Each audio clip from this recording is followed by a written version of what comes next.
My name is Dr. Kenya Dworkin Mendez, and I'm a professor of Hispanic Studies and Translation here at Carnegie Mellon University.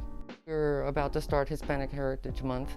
On September 15th, I think it's important to acknowledge some important scholars, and one of the things that I have focused on throughout my entire research career has been the presence of Spanish speakers in what became the United States since the early 1500s.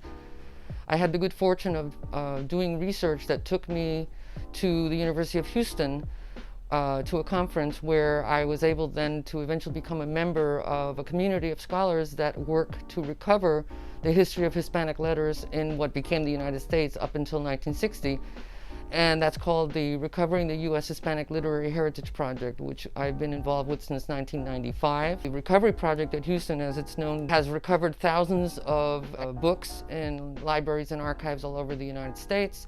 It has recovered up to 15 or 1,800 newspapers in Spanish that began to be produced by as early as 1800.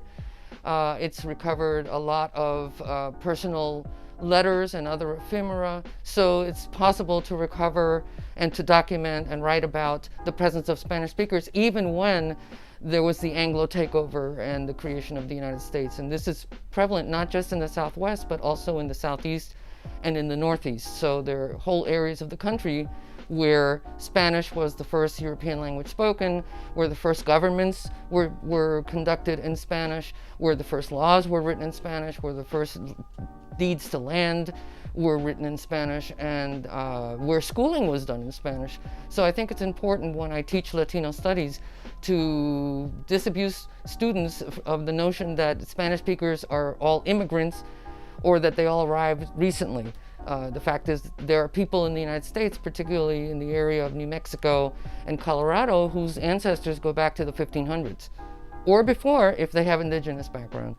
And that predates the presence of any Europeans in New England or along the Atlantic coast.